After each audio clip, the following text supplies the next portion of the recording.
18th மே 2025 Israel மூலமாக Gideons chariot எனப்படுகின்ற ஒரு ஆபரேஷன் துவங்கப்பட்டிருக்கின்றது.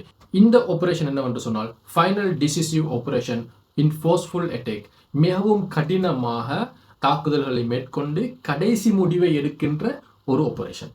இந்த ஆபரேஷனிலே காசாவிலே இருக்கின்ற எல்லாம் அழிக்கப்படும், கட்டிடங்கள் அழிக்கப்படும், காசாவிலே இருக்கின்ற ரிசோர்சஸ் அழிக்கப்படும், அதே நேரம் காசாவிலே இருக்கின்ற மக்கள் கொலை செய்யப்படுவார்கள், காசாவிலே இருக்கின்ற துணிகளாலான டென்ட் எல்லாம் அழிக்கப்படும், அங்கே இருக்கின்ற எல்லா வகையான மரங்களிலிருந்து எல்லாமே அழிக்கப்படும். பவர்ஃபுல் ஆபரேஷன் மூலமாக காசாவிலே இருக்கின்ற மக்கள் தான் முடிவு செய்ய வேண்டும், அவர்கள் காசாவிலே இருக்க வேண்டுமா வெளியேற வேண்டுமா என்று சொல்லி. அவர்களில் யார் இறக்க வேண்டும், யார் உயிர் வாழ வேண்டும் என்று அவர்கள் தான் முடிவெடுக்க வேண்டும் என்ற நிலைமை ஏற்பட போகின்றது.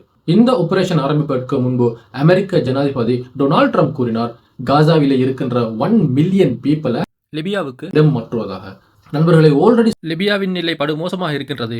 அந்த நிலைமையில இங்கிருந்து 1 மில்லியன் பீப்புளை கொண்டு போய் போடுகின்றது என்பது அவ்வளவு நன்றான விடயம் அல்ல, ஆரோக்கியமான விடயம் அல்ல. ஏற்கனவே பிரச்சனை இருக்கிறது, இன்னும் பிரச்சனை அதிகமாக சான்ஸ் இருக்கின்றது. இது வெரி கிளியராக தெரிகின்றது. காசாவிலே ஒரு இன அழிப்பு நடக்கின்றது, இன சுத்திகரிப்பு நடக்கின்றது. இதன் மூலமாக டொனால்ட் ட்ரம்புக்கும் நெதன்யாவுக்கும் தேவை காசாவிலே விலை மதிப்பற்ற அந்த கேஸ் ஃபீல்டு. அதை பற்றி உங்களுக்கு ஃபுல்லாக தெரிந்து கொள்ள வேண்டும், என்ன நடக்கிறது என்று தெரிந்து கொள்ள வேண்டும் என்று சொன்னால் இந்த சேனலில் இருக்கின்ற வீடியோவை கட்டாயம் பாருங்க.